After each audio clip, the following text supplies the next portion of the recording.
Welcome back, Intro to Literature students.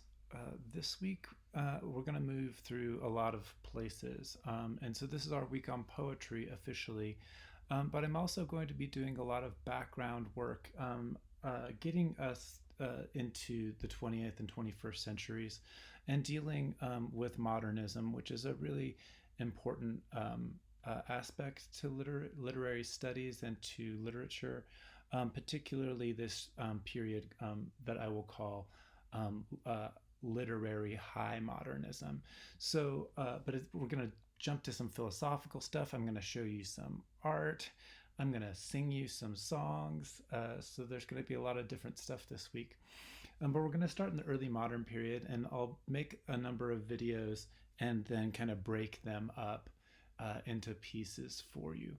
So we're going to start back in the early modern period here, and we're going to start with the Renaissance, and particularly not just the idea of poetry, but the idea of rhetoric.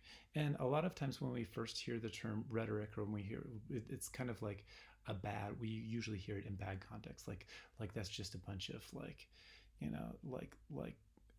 I don't know, bad rhetoric or like political rhetoric or mudslinging. And there are reasons why rhetoric is associated with politicians, but it's going to the study of rhetoric is ancient, and it parallels much of the literary stuff that we're talking about, and it's particularly helpful for thinking about poetry. And so let's go on in here to the PowerPoint. So we're going to start with when we're trying to understand poetry, and I'm making this because I think over the years a lot of my students have said oh, I really like reading, but I don't like poetry. Or there's this even for students who just sort of don't like literature, don't like reading, there's always this kind of idea about reading the deeper meaning into things, and that why do we have to do so much deciphering all of the time. And hopefully you're getting beyond some of that with the other stuff that we've read. And we've read some poetry already. We've read a translation of Euripides' Bacchae by Anne Carson. We've read Macbeth, and we'll read a bunch of shorter pieces this week. We're not going to become like experts in 1 week of a class of lectures on this.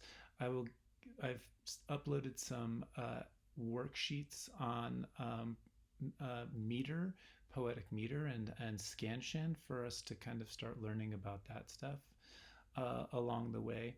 But I'm not going to be quizzing you on what the difference is between a trochee and a dactyl, or what's iambic pentameter, for example. I just don't think that for an intro class, it's good for you to know that it's there, but I'm not going to have you doing that kind of stuff.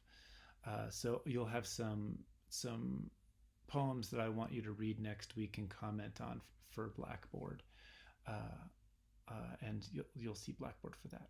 Okay, let's jump into the rhetorical situation, and what we're doing when analyzing rhetorically is we're first just thinking about who is the person speaking, or who is the person writing, and we don't always want to assume that the writer is the same voice as the speaker in a poem, right? This is like literary studies 101. Don't confuse the author with the character, and sometimes you do want to do that, and sometimes you don't, but just as a good rule of thumb, don't confuse the speaker of the poem with the author. So who is speaking, and to whom are they speaking? So who is the audience being addressed, and why? What's the context around it? That all of that kind of constitutes the basic elements of what we call the rhetorical situation. So we're thinking about rhetoric, we're thinking about something that's audience driven. And so we could talk about the rhetoric of songs, the rhetoric of stage writing. We could talk about political oratory, or in a courtroom, or in a classroom, or, as I'll get to in a little bit here, on dating websites. So the word rhetoric comes from the same Greek root as oratory, and classically Aristotle wrote one of our first kind of books on rhetoric. It's really just kind of a collection of notes called the Rhetoric. And Aristotle defined rhetoric as being the art of persuasion, and historically that's been the way people have defined it. But studies in rhetoric in the 20th century and 21st century have moved well beyond Aristotle's definition. And it has to do with the ways that we study persuasion and how persuasion works. You can think about it like thinking about subliminal messages and advertising and things like that. Sometimes the things that persuade us are not actually the things that we choose. For example, they might be hidden. If you're in psychology, you might start hearing statistics like that 98% of our thoughts or our behaviors are actually unconscious, which is kind of a scary amount for people who are thinking like that we have a lot of self-control. So in the 21st century, it's a super interesting field. It's what my first PhD is in, and we're thinking about communication in general, or even cross-species communication when we're talking about rhetorical situations. So as we go into poems, I've heard lots of people teach it. I teach poetry different ways. One of my friends says she always thinks that you should think of a poem as a kind of invitation into its own kind of constellated world, and to think of it that way, rather than thinking of it as some sort of like puzzle to be figured out necessarily. If I go on here, when we talk about rhetoric, we're talking about if poetics is the way that things are made, right? The word poesis in Greek just means to make. It's the verb to make. So if poetry is about making something, rhetoric is about how do we do it or how do we present it. If I have a message that I want to deliver to other people, there are lots of different ways I could deliver it, right? And so rhetoric is about the choices of kind of the packaging around an issue. It can sometimes be in the ancient world confused or related to magic. So that's kind of interesting. And philosophers sometimes try to remove rhetoric from their arguments. It doesn't always quite work that way, because they tend to still be performing in a rhetorical situation. But there are different codes for rhetoric. So sometimes we might think about rhetoric versus style, and I think style is important. But I would say that style is an element of rhetoric. That there's more to rhetoric than just style, but it might be understudied. One of my professors, Linda Benselmeyers, who's now retired, once taught a class on style and rhetoric, and she was arguing that it's one of the most understudied elements. If we're talking like 2,500 years of history just in the West, right? And there's rhetoric from India too. There's different terms that they use in different places in the world. So if longer history there, or in Mayan cultures, longer history than just 2,500 years, right? Some of that Mayan stuff that makes up the Popol Vuh and goes back like 8,000 years. So pretty old stuff. In our today's culture, in our consumer culture, we often associate style with choice. Like, what am I wearing today? How am I going to get my hair cut? We accent ourselves and we perform ourselves through the things that we consume. But rhetoric also has to do with comportment, I say, and behavior. And because of that, it questions like, what is the right way to act in a particular situation, particularly a public situation? And it therefore implicitly deals with relationships of power, right? A lot of rhetoricians study protest, for example, and there are ways to act in protests, right? So, for example, in recent protests, it's been important for people who are protesting for the movement for Black Lives, that the Black Lives Matter leadership are the ones making the decisions, right?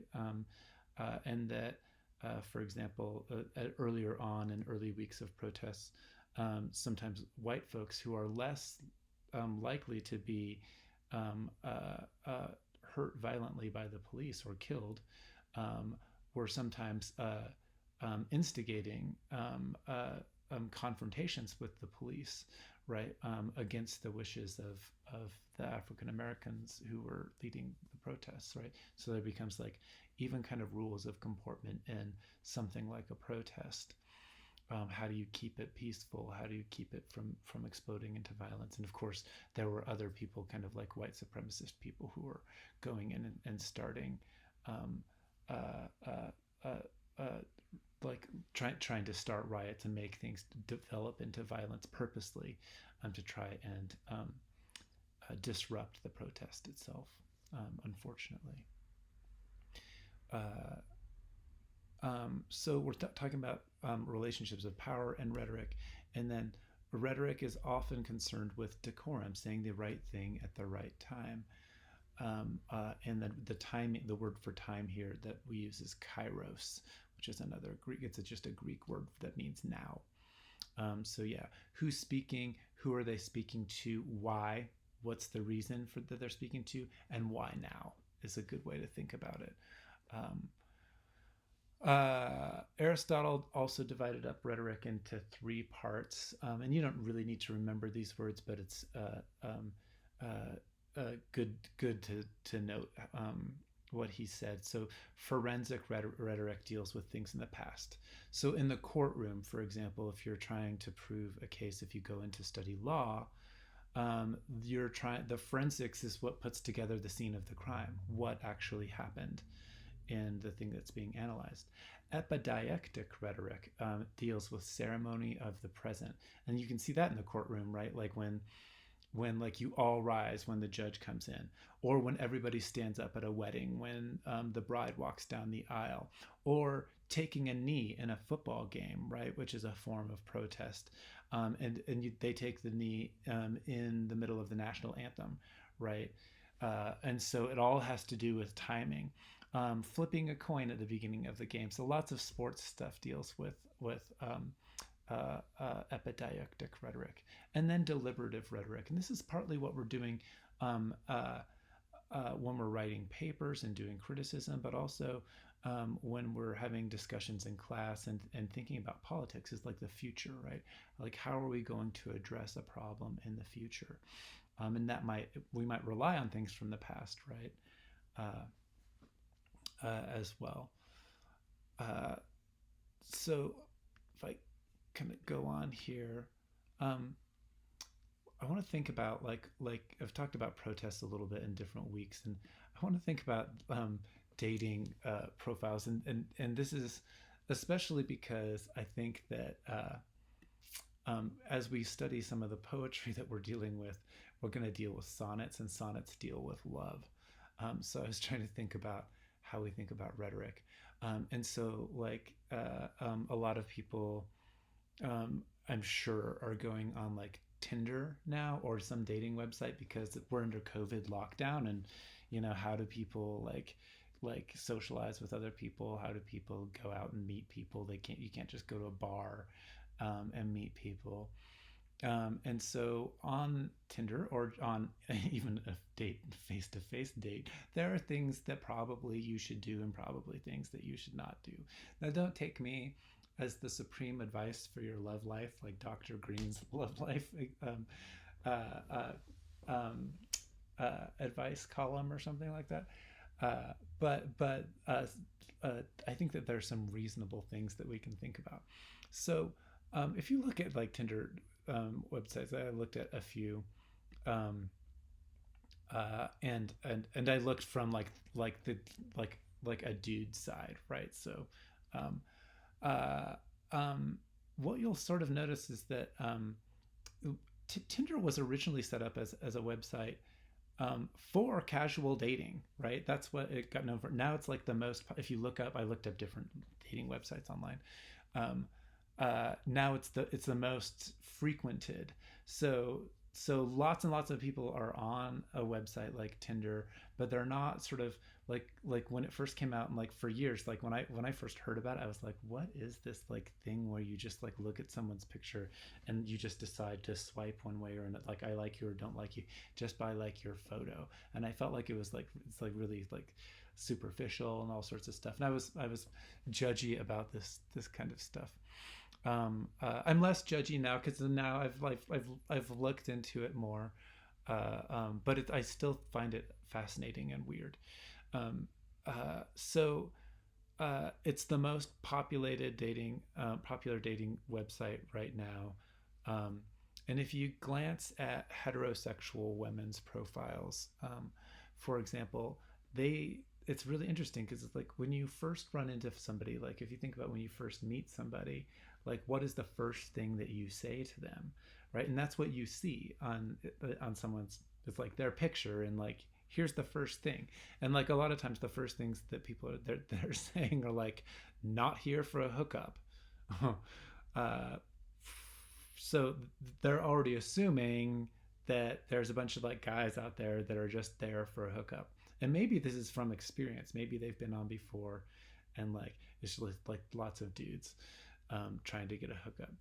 uh, Frequently they'll also tell their presumed audience rules, like ways to interact with them. Like, I'm tired of shirtless bro pics, is one I saw. Or don't post yourself in a group photo, which I actually think that not just dudes do. I think like a lot of times like women do. It's like somebody's name, and it's like, there's like, a group of people. It's like, well, which one are you? um, uh, no dick pics, please, which is hilarious because I guess that's a thing that people just send pictures of their junk. Um, Tired of bullshit. If you're not single, swipe left. If you're, this is another one I saw a lot. If you're a cop or a Trump supporter, swipe left. So that speaks to the kairos of the moment right now, right? In the United States. And so people are showing their politics, and they're showing where they stand on like Black Lives Matter. Hilarious. Uh, and then there's also generational stuff that I noticed on. So like if it was younger, like the younger that you get, I didn't like go like super young because I think that that's creepy. Even though this is mostly just research for me, but uh, but it did seem like younger people. There was more things like this is the first time I'd ever seen people say things like ethically non-monogamous, right, or polyamorous, or couples looking for a third, all sorts of stuff. Like in that, I want to say that the cutoff is somewhere like 30 and under, which isn't to say that people under 30 are all, you know, whatever. But I definitely think that people like my age, like I don't see a lot of people my age who are um, in their early 40s that are present themselves that way. Most people are looking for like some kind of a relationship, and not for, and that's the kind of more of the not here for hookup stuff. Okay, so all of this is to say that like in like a rhetorical situation, you also want to think about, okay, well, if you're dating or something like that, what are the first impressions that you want to make on someone, right? And like, like is like, I was wondering, like like personally, like, well, I wasn't really responding to this stuff, but personally, like if somebody just assumes like that, you know like that I'm a jerk to begin with, it's kind of like, well, I don't know if I want to really get to know that person, because like they've already started out assuming something that that something bad is going to happen. So it's just like, well, um, I don't know, to each their own on that type of thing. But if you like, I'd imagine you first meet somebody like at a bar, and you're like, don't show me your penis, right? It's like, that's like, it's just a like Like, it's a weird first encounter, right? um, uh, uh, Hopefully people are not showing their flashing people in bars either too. But um, usually, like, if you first meet someone, like, um, you probably don't say, like, hey, are you like a Trump supporter? Because if you are, I don't want to talk to you. Just walk away, right? But online, there's this very abrasive, the ways people are with that stuff, and I kind of understand the sentiment too, right? That, I mean, it does convey a lot of information about somebody. Um, uh, um, to say something like that. But all of this is to say, like, there's a lot of rules, there's a lot of rhetoric around love. That's all I wanted to do by sort of bringing out dating websites. I thought it would be entertaining to think about for a second. And then, even in its modern and supposedly simplified form on Tinder, which is supposed to like make everything simple, you just swipe this way or swipe that way and then start chatting if somebody else likes you. Um, the art of wooing remains a complex human mystery, and it has for all time. And poetry is one of the places where we see this particular form of social desire tracked over time, because that's my definition for literature. And so, like, if somebody says, like, for Tinder or for like online stuff, like, uh, if somebody says, just be yourself, does yourself have a kind of style to it? When you can only communicate through texts, for example. My thing has just frozen there, so I'm gonna pause and start over. My camera froze. Okay, we're back. Yeah, so in even in its modern and supposedly simplified form, the art of wooing is complex. And so when we think about style and how we present ourselves, what is the rhetoric of our own styles, right? And how does rhetoric is about, how we choose and to negotiate in situations of power. And I would say definitely, I mean, dating types of or love situations are often situations of power and negotiation, requiring all sorts of subtlety in the ways that and nuanced thinking. So the sonnet that we're going to deal with a lot today um, is traditionally about 14 lines long, and divided in classic sonnets into two kinds of forms. The first one is Petrarchan, and that's from the Italian poet Petrarch. And he's a Renaissance poet, and he popularizes the sonnet form. And he, in his poems, which we'll look at a couple of examples, um, he kind of divides up the 14 in to an octave or two quartets, two sets of four, and then a set of 6 lines. And the rhyme scheme is like A, B, B, A for the quartets. And the sestet, or the last six, are C, D, E, C, D, E, or C, D, C, D, C, D. And I'll give you an example of that in a minute if that looks weird. And then Shakespeare, and this is yet another reason why he's really important, is that he comes up with his own sonnet form, and is really influential on literature that way. So sonnets are usually dealing with the theme of love, just like lyric poetry, which we get song lyrics from, right? Even in ancient Greece, lyric poetry comes from the lyre, which is like a stringed instrument. So you can think kind of like guitar or like singer-songwriter that way. Lyric poetry deals oftentimes with the first person, whereas epic poetry deals with like third person and deals with history and long episodes. Lyric poetry often deals with issues of romantic love. And then also courtly or platonic love is a big part of the rhetoric of poems in the Renaissance. And I'll show some examples of this. And sometimes people still act this way in terms of relationships. Some women want to be treated like a queen, and that could have been one of the lines from the earlier slide. Want someone who treats me like a queen. and then other women, you know, like, or and this this is partly showing like the kind of sexism of the culture, right? That the way I'm talking about, like the ways that the discourse on love treats women, um, putting them up on a pedestal, for example. And so sometimes women are like, no, don't do that for me. I don't want like that kind of chivalry, right? And that word chivalry comes from uh, roman, uh, uh, romantic poetry and from courtly love. The knight is the one who's chivalrous, who's brave, who defends the queen, and has a kind of undying love for the queen, but and it's never quite realized, right? So it's platonic, or sometimes in some cases maybe it is. And so we see like Lancelot and King, like Lancelot and Queen Guinevere, who's married to King Arthur, right? We're not reading Arthurian legends in this class, but that is a really famous example.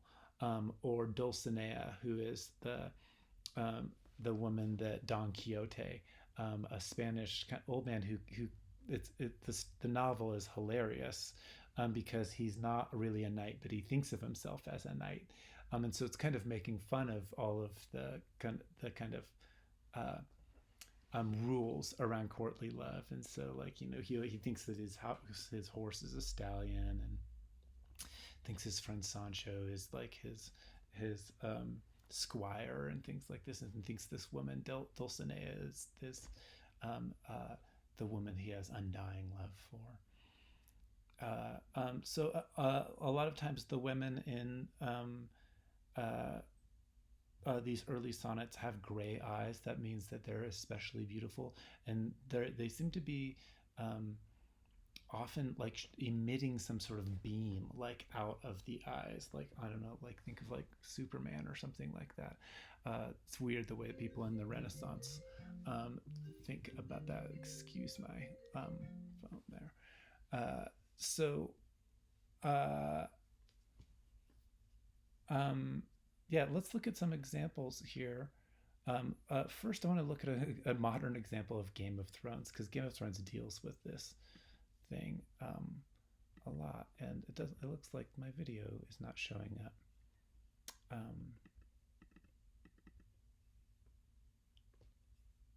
Hang on, I'll be right back with the video.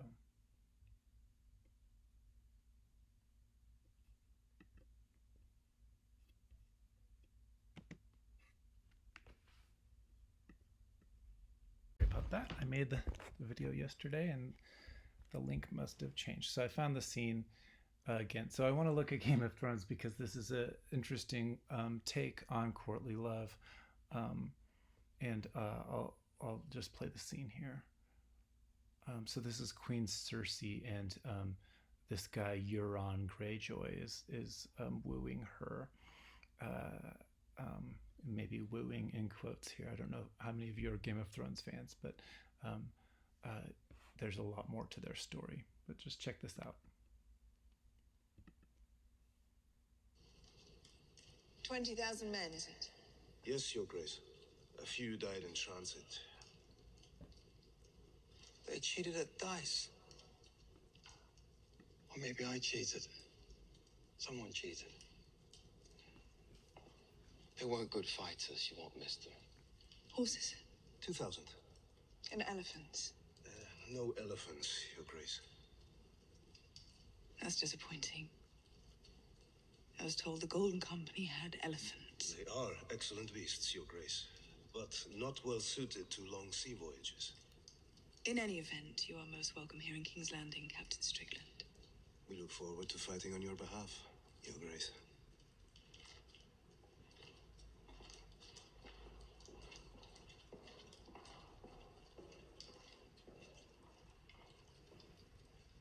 Am I most welcome here?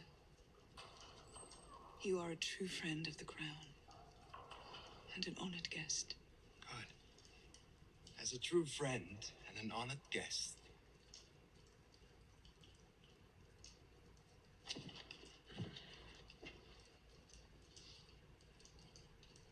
I was hoping we could talk in private. After the war, that was our agreement. Wars sometimes last years. You want a whore by one. You want a queen? Earn her. How? I've given her justice, an army, and the Iron Fleet. Yet she gives me no sign of affection. My heart is nearly broken. You're insolent. I've executed men for less. They were lesser men.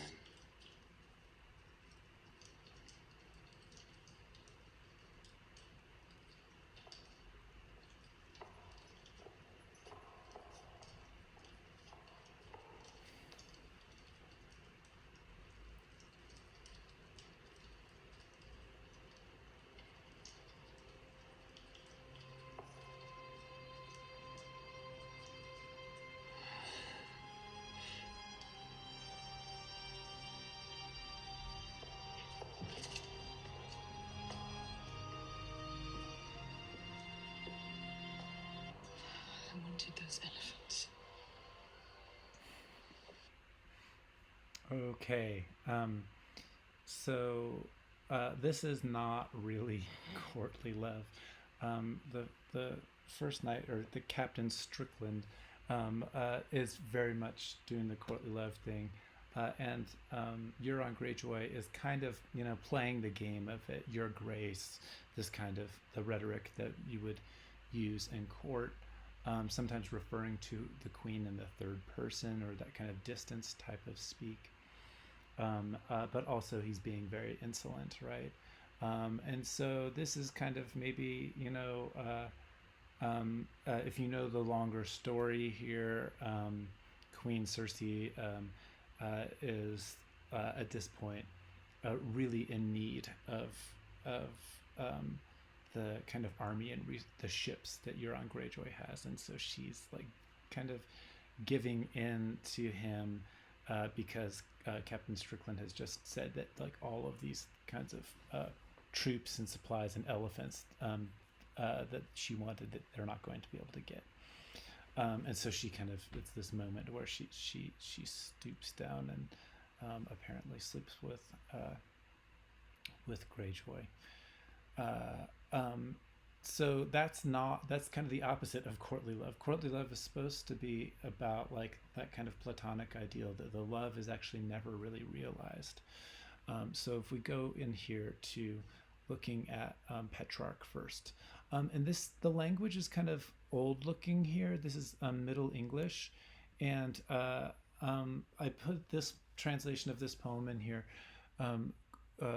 because I just wanted you to have a sense of it, and because Geoffrey Chaucer, who's a really, really important Middle English poet, translated it. And so I'm just going to go ahead and read it out here. If no love is, O God, what feel I so? And if love is, what thing and which is he? If love be good, from whence cometh my woo? If be wicked, a wonder thinketh me, when every torment and adversity that cometh of him may to me savory think. For I thirst I the more that it drank, and if that at mine own lust I bren, from whence cometh my wailing and my plenty. If harm agree me, whereto plain I then, I newt no we unweary that I faint, I queek death, O sweet harm and quaint. How may the in me switch quantity? But if that I consent that it be, and if that I consent I wrongly complain, wis, thus post to and fro, all steerless, within a boot am I, amid the sea, betwixt and windes two, that in contrary standen evermore. Alas, what is the wonder malady? For hate of cold, and cold of hate, I die. So I'm going to read it. I read it kind of slowly that time, and I kind of mixed it with modern English. Let me read it a little bit more like people would talk in Middle English. If no love is, O God, what fail I so? If love is, what thing and which is he? If love be good, from whence cometh my woe? And so woo and so there, notice how they would sound the same. Woo and so, it's a rhyme in that Chaucer would hear. Um, if it be Wicca, a wonder thinketh me, when every moment torment and adversity that cometh of him may to savory thinka. For I thirst the more that it drinka, and if that at man owen lust I brenna, from whence cometh my wailinga and my plenty. If harm agree me whereto plain I thena, inut no we unwary that I fanta, o quick death, o sweete harm, o quaint, how may of the how may of they and may swish quantity, but if that consent that it be, if that I consent, you only complain a whiz. Thus post to and fro, austereless within, a boot I am amid the sea, betwixt wind is two, that in contrary standen evermo. Alas, what is this wonder malady? For hate of cold, or cold of hate, die. Um, so, it the accents kind of start coming out, like the first lines of Chaucer's poems, the Canterbury Tales. A lot of people who are English majors have to learn it. One that opera with the shore sota, the drukt of March hath perced to the rota and bethered, fathered every vein in swish liqueur. Sounds like weirdly Scottish or something there. Or when that April with his showers soothe, the drought of March, the drukt of March, hath been pierced to the root. Has been pierced to the root. The sound changes, especially with vowels over time. And on the page, you can kind of make out what is being said. But if somebody were just speaking it to you, it's probably hard for our ears to hear. He begins with a question here. If love doesn't exist, then what am I feeling right now? And if love does exist, then what is it? What is this thing? If love is good, why do I why do I feel pain around it? Why do I feel woe around it? If it be wicked, right? Wick, a wonder thinks me, when every torment and adversity that comes of love may to me savory think. So like, why, if it's wicked, why do I love it so much? And if that at mine own lust I brain, from whence cometh my wailing and my plaint? And so if it's just me doing it, like my own lust, then like where is like my wailing, where is my complaining coming from?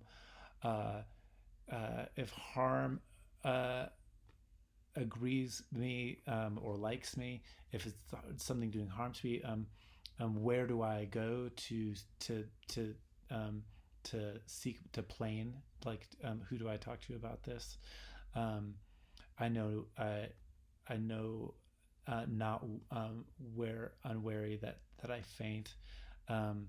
Oh, quick death, oh, sweet harm so quaint, how may of this in me such quantity, but if that I consent that I could be. It's like, you know, I want it so bad, but like a quick death would be better because I'm so confused.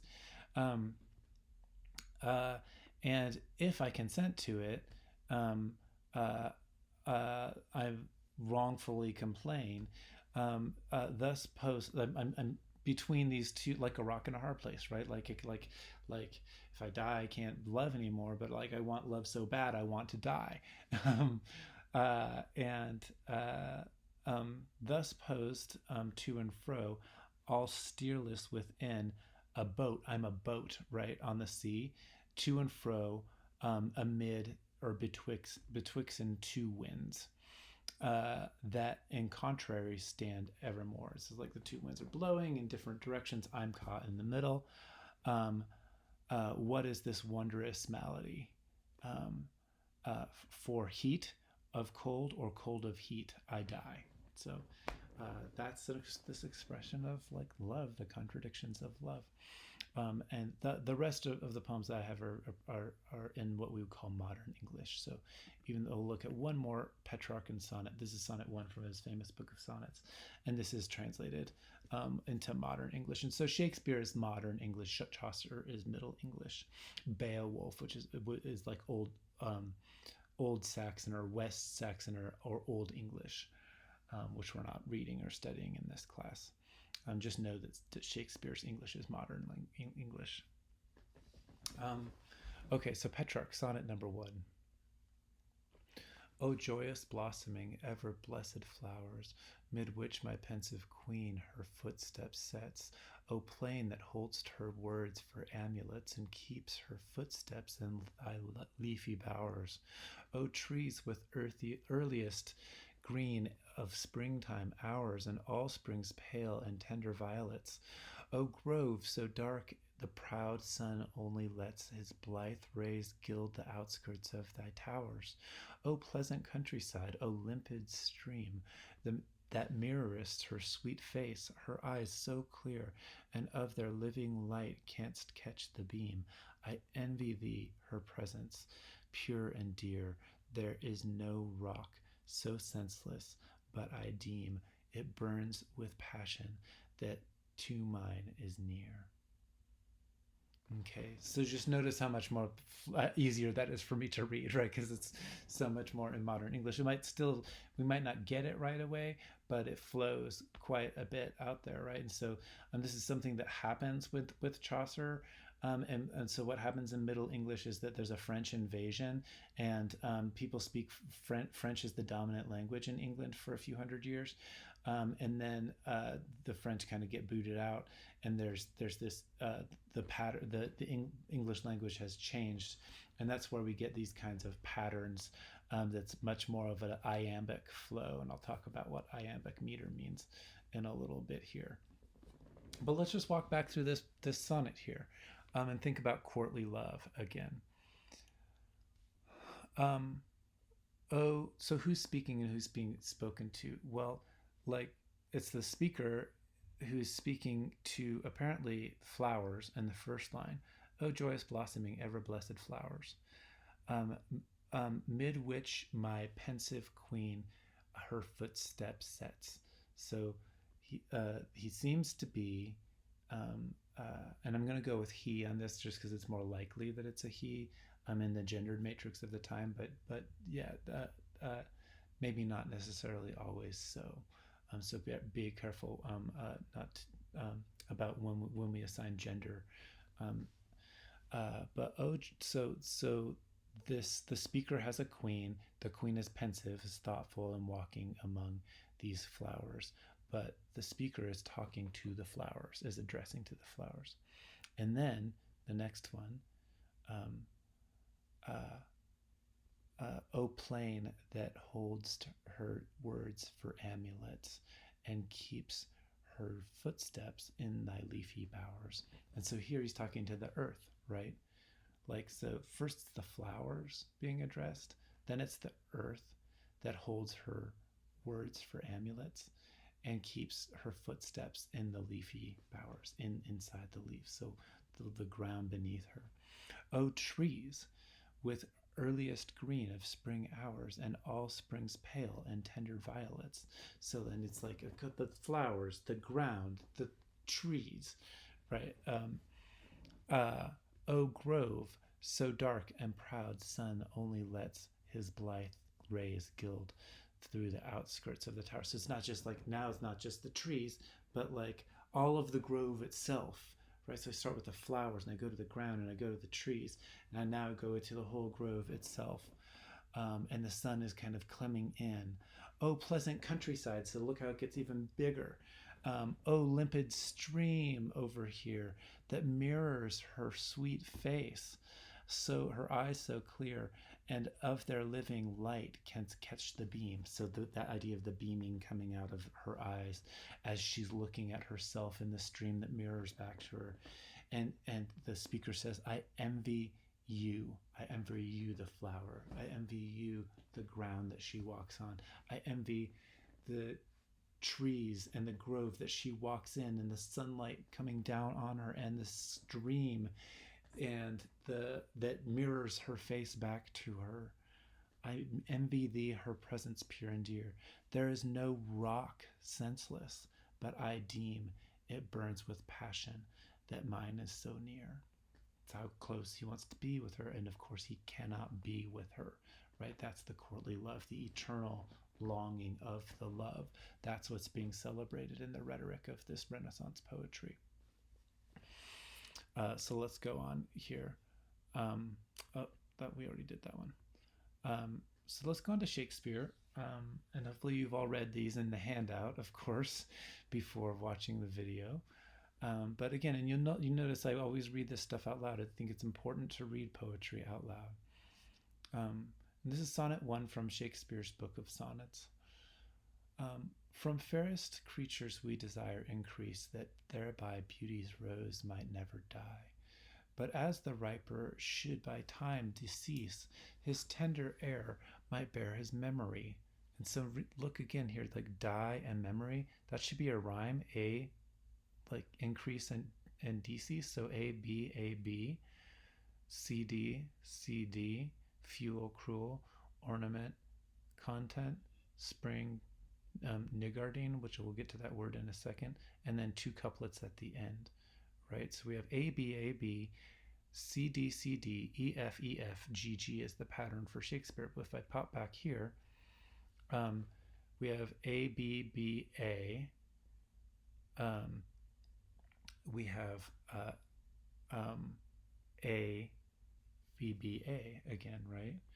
For the octet, right? The octave, two quartets.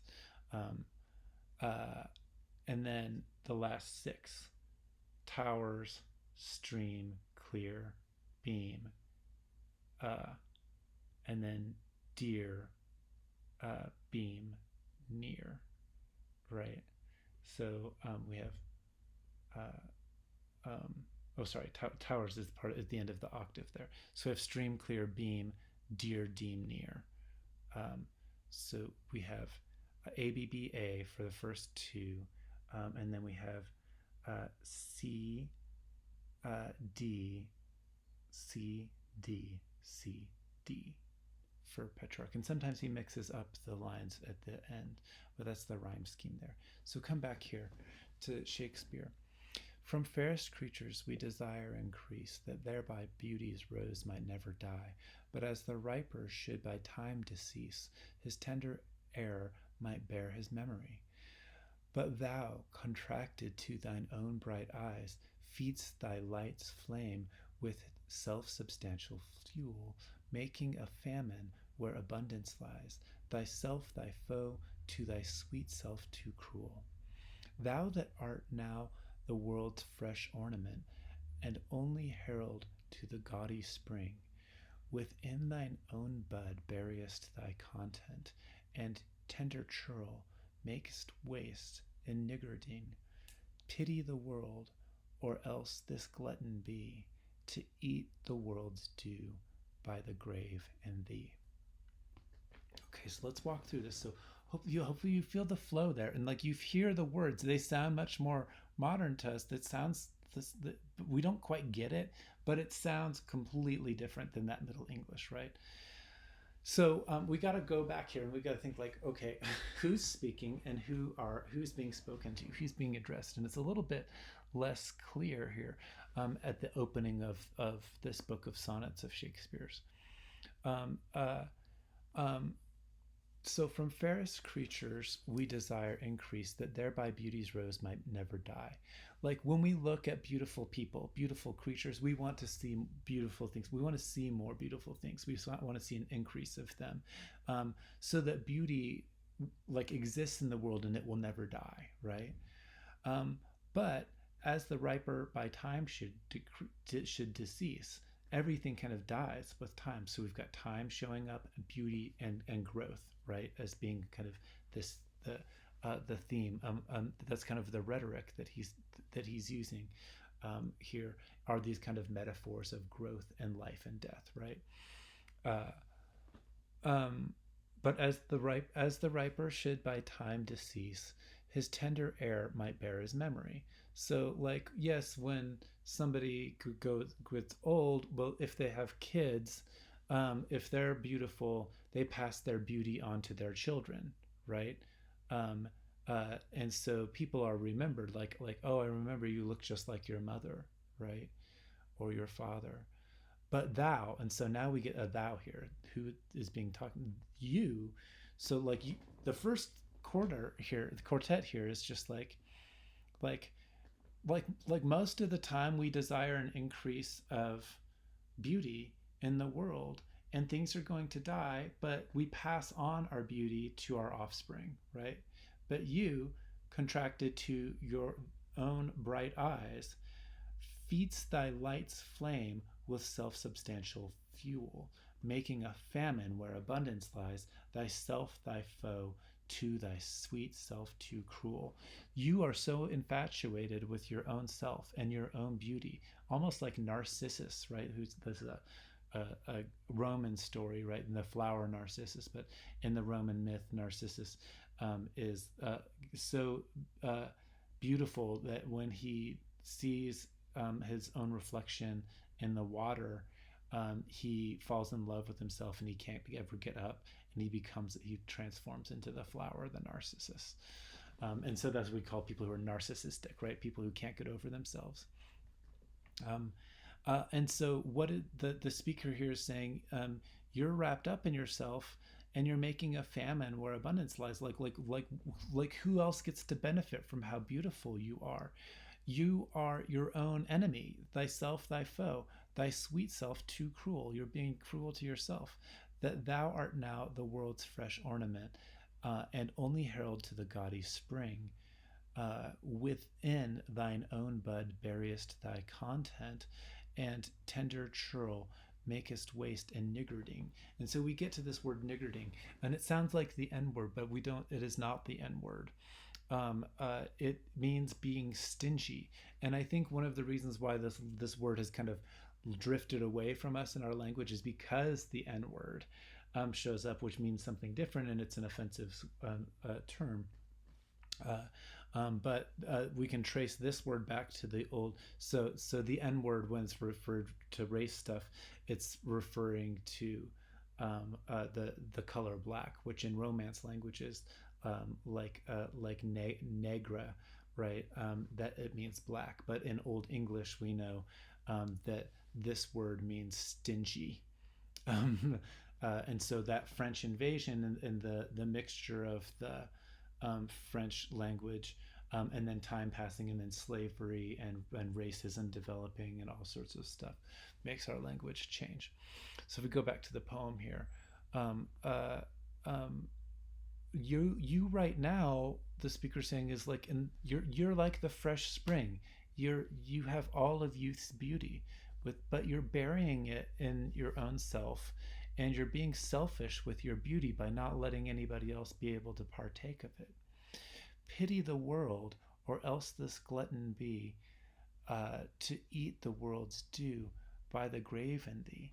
And so he's like saying, the speaker's saying, like have some pity on the world, like be with somebody, right? And maybe even have offspring, right? Maybe even have children, and share your beauty with the world. And so this opens the book of sonnets, where we eventually kind of figure out that the speaker is an older man, and he's actually speaking to a younger man.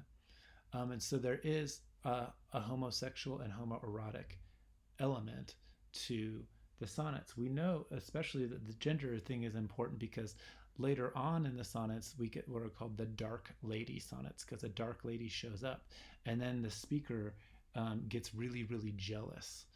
And so at the beginning here, it's like this older man who is writing this very erotic kind of poetry, but also like untouchable poetry, like that kind of courtly love, but he's directing it to a young man, right? And so we're seeing the taboo of the homosexual relationship, perhaps, but also being surrounded and encapsulated within the courtly love situation, right? So Shakespeare is being quite uh, um, uh, risque, I think, in being able to get away with this.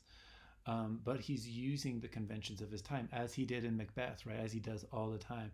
He uses the conventions and packages them in such a way that he can say things that are quite radical or do things that would otherwise be construed as quite radical, like like blatantly homosexual poetry. It also shows us that like that obviously like there are homosexual relationships going on in the early modern period, right? It's not like a new thing. Uh, so I'm going to skip to Sonnet 18. There's uh, uh, a very famous love poem here. Shall I compare thee to a summer's day? Thou art more lovely and more temperate. Rough winds do shake the darling buds of May, and summer's lease hath all too short a date. Sometime too hot the eye of heaven shines, and often is his complexion dimmed, and every fair from fair sometimes declines, by chance or nature's changing course untrimmed. But thy eternal summer shall not fade, nor lose possession of that fair thou owest, nor shall death brag thou wanderest in his shade, when in eternal lines to time thou growest. So long as men can breathe or eyes can see, so long lives this, and this gives life to thee. Okay. So again, we have those couplets at the end that really wrap up the Shakespearean sonnet form. And if we jump back here, when we look at the controlling imagery of the poem here, the rhetoric around it, we're getting seasons showing up, right? Time, lots of time, death and life, mortality and eternity, right? Is a theme that shows up throughout. Sometimes this is called a controlling metaphor. And also we're getting the rhetoric of courtly love, that something is um, sort of beyond one's reach. It's a love that is so big that you can't even explain it. And yet Shakespeare somehow finds a way of encapsulating it into these 14 lines. And that's what we're doing with poetry, right? Is taking the unattainable and trying to fit it into something, some kind of form. So, and so now I've kind of unleashed a little bit more. Like this is an older speaker, a male speaker speaking to a younger man, and it's quite erotic, right? Shall I compare thee to a summer's day? If I compare you to a day in summer, you are more lovely and more temperate than a summer's day. Rough winds shake the darling buds of May, and summer's lease has all too short of a date. So even the season of summer is too short. Sometimes too the hot eye of the heaven shines, the sun's too hot in the sky, and often his gold complexion dimmed, and every fair from fair sometimes declines, by chance or nature's changing course untrimmed. And so the thing that makes you more lovely than and more temperate than a summer's day is that sometimes summer days can be too hot. The sun's always going to go down, or it's going to be dimmed, and the season's always going to change. Summer isn't long enough to be really compared to you, to your own beauty. But your eternal summer, right? Your eternal summer shall not fade, nor lose possession of that fair thou owest. Nor shall death brag thou wanderest in his shade, when in eternal lines to time thou growest. Okay, so like your love, like your beauty is something that's beyond time. Death can't even kill it. You'll see if you read the rest of the poems that even though there's this very erotic tendency from the older man to the younger man, he's also encouraging the younger man to have a child, right? So that his beauty can be extended into a child. So that's a theme that runs throughout the sonnets. But then when the lady shows up, the dark lady shows up, the older man gets really jealous too. So there's the kind of impossibility of love. And then these last two lines here. So long as men can breathe or eyes can see, so long lives this and gives life to thee. And so he's transcended the love of this person, this one individual person, into all of humanity. So as long as humans keep procreating and living throughout time, that's how long your beauty is going to live.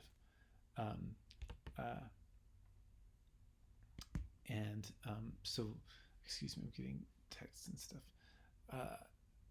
So again, like eternity, how do we deal with love and love's impossibility? And how do we put that into a measured type of form? The early modern period, Shakespeare's period, is all about measure. It's all about these lines. This gets us to some of poetic meter. I'm going to get to some later odes in a second here, but let me just pause here to talk about meter.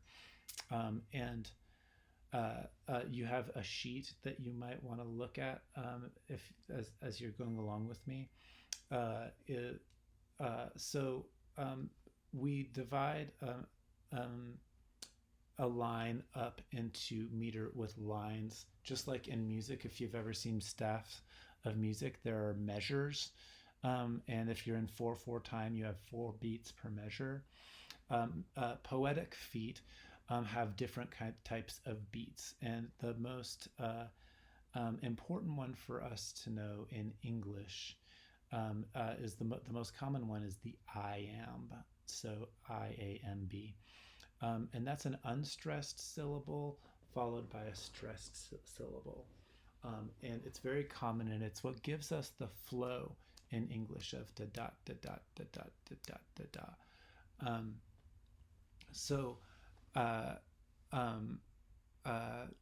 A good way to remember this is through hymn meter, which is associated with church hymns, and so a very, very famous hymn that many people know in English, whether they're Christians or not, is Amazing Grace. And so if you know the lines to Amazing Grace, it's all in iambic meter.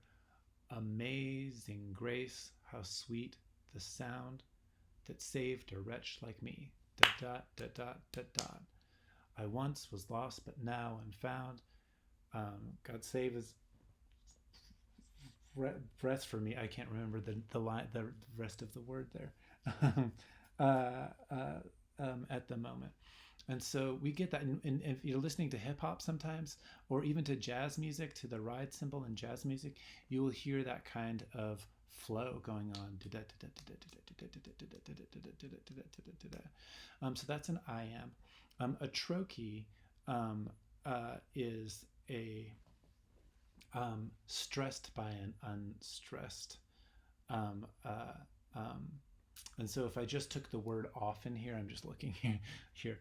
Often as a word that it's stresses on the off and then de-stressed on the en, but when we put the and before often here, and often is his gold complexion dimmed, so you can kind of feel the iambic flow in there. Sometimes when there's not a stress in between the two of them, it's called a spondee. So a word like faithful we get really kind of the sound of an even stress on both syllables. That's a spondy. And so those are the two syllable feet. And then we have um, anapest, which is two unstressed syllables followed by a stressed syllable. So da da da, da da da, da da da, da da da, da da da. Or we have a dactyl. And dactyl is kind of like dance time. It's kind of like it's stressed followed by two unstressed, like da da da da da da da da da da da da da. So like waltzing is kind of like that. And so all of this is about music and rhythm, and that's a big part of poetry. And during this period of poetry, everything is measured very tightly in terms of these 10-lined types of syllables. I'm going to just as while I'm on this subject, we're not reading, as I said, Beowulf in Old English, but I want you to hear what Old English sounds like. And unfortunately, I used to have this memorized, but I don't have it memorized right now. Although I did, it's been a few years since I took my Anglo-Saxon classes. So this is what Old English sounds like. This is from like the 700s, and English comes from Old German, and so we get what we Gardania and Geardeam, Thead Kenanga, Threm Gefrunen, Hutha Athalangas, Ellen Fremendon, oft Skilskeffing, Skethena Threatum, Moneum Metham, Meodisteta of Thea Exoda Erolus. Okay, so this is that's like the first sentence of Beowulf, this epic poem. But that first word, we still have it. What? Right? And we still say that. And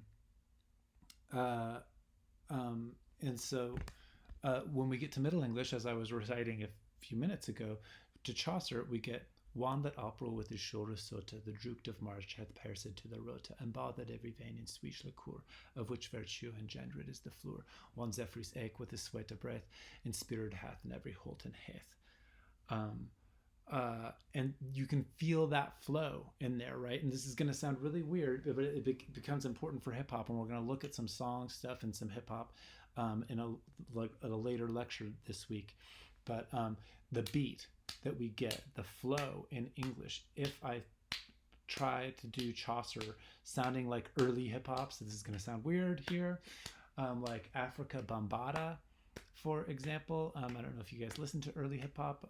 I recommend it because I like Africa Bambaataa, but it kind of sounds like this. One that April with the shore sota, the drukt of March hath pierced to the rota, and bathed every vein in swish liquor, of which virtue engendered is the floor. On Zephyr's ache with the sweat of breath, and spirit hath in every holten hath. The tender croppers and the young asona hath in the ram is half a corsirona. And so actually what rappers are doing, they're really dealing with the rhythm and the rhythmic roots of our language, and you can hear that iambic pattern kind of showing up a little bit there, and also the moving back and forth, back this way, da da da da da da da da da da da da da da da da da. And so there's kind of pitch and stuff going on in there as well. It's not exactly singing melody, but there is a kind of melodic pitch that tells us things. Just like when I go back to some kind of hymn meter.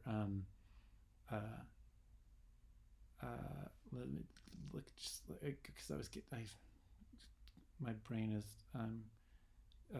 just being weird today. So if I go back to Amazing Grace, right? Hymn meter here. Amazing grace, how sweet the sound that saved a wretch like me.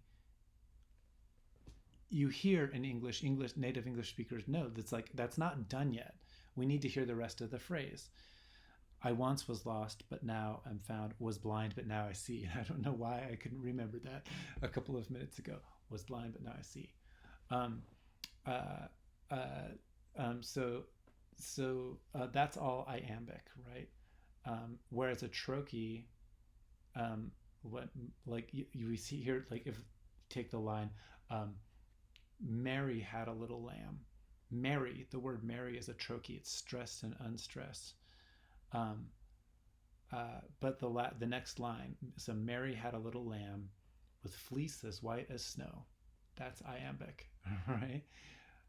Uh, and everywhere that Mary went, that's all iambic. The lamb was sure to go, right? All iambic. But it's in a hymn meter, and hymn meter has that like 8-6-8-6, right? Um, Amazing grace, how sweet the sound that saved a wretch like me, right? 8-6-8-6. I once was lost, but now am found. Was blind, but now I see. Okay. So we've dealt with sonnets. I'm gonna take a pause here, and I'm gonna start a new um, video just to break up the lectures. You can move right on into the next lecture, and we'll be dealing with Percy Bysshe Shelley and the ode as a form. So I've dealt with sonnets. We'll come back to sonnets with some stuff from the 20th century in a little bit, but this is a good time to pause and pick up with the next lecture. Make sure that you're reading these poems, of course, in the handout sheets before watching the lectures where I'm sort of kind of walking through and explaining them. It's better if you try to get it on your own first, but of course I'll be walking through these. Okay, so I'm going to just take a pause there.